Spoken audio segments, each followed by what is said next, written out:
High family म फेरि गौरव होइन म एकजना दाइले यहाँ गएको थिएँ दाइले सेकुवा काठमाडौँ सेकुवा दाइसँग हल्का वार्तालाप गर्यो दाइ नमस्कार दाजु नमस्कार तपाईँको नाम के भन्नुभयो मेरो नाम पुनम महतो पुनम महतो भन्नुभयो तपाईँको पुर्ख्यौली घर चाहिँ कता पऱ्यो दाइ मेरो त नलपुर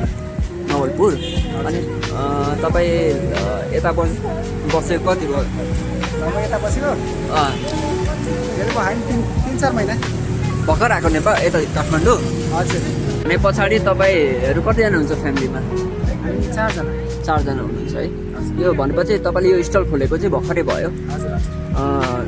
ट्राई गर्दैछु ट्राई गर्नुहुँदैछ है तपाईँको पहिला सेफ पनि भन्नुभयो हजुर हजुर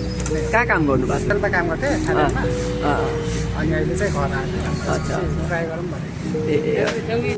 दाइ यिनीहरू कति पिसको छन् यिनीहरू तपाईँको 5 पिस 6 पिस होइन लाइक भनेको कुन कुन मासुहरू गर्नुहुन्छ तपाईँ चिकन छ हजुर पोर्क छ चिकन पोर्क है रेन्ज गरिदिनुहुन्छ यो कुन हो हाफबोइल हो यो हाफबोइल हाफबोइल गरेर लिएर आउँछु होइन हजुर हजुर त्यो सबै म्यारिनेट गरेर मसलाहरू अनि आएर अनि ग्रिल गर्छु ए पर्क हो 70 पर्कलाई होइन अनि अरू के छ चिकन कसरी छ सिलको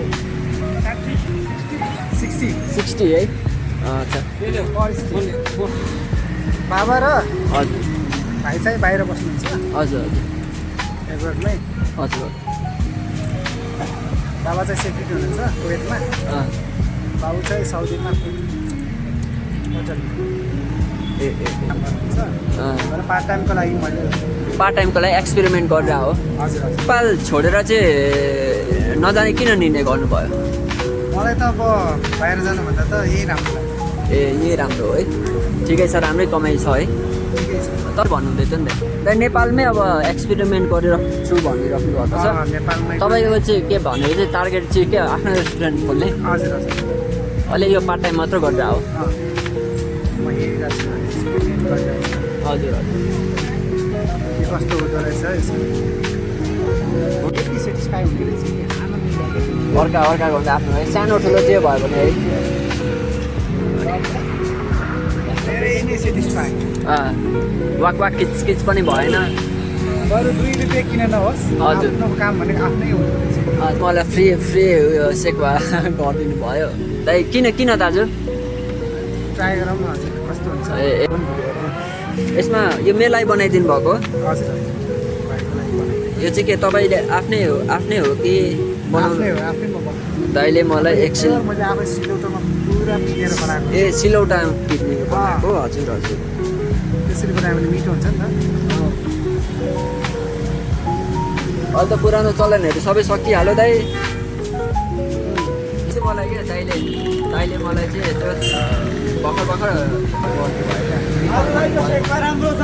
दाइले Thank you. बसेको अनि मलाई दिइराख्नु भएको छ बिचार पैसा खानु गर्न भर्खर हो भन्दै म खान्छु है त दाइ ल ल हस्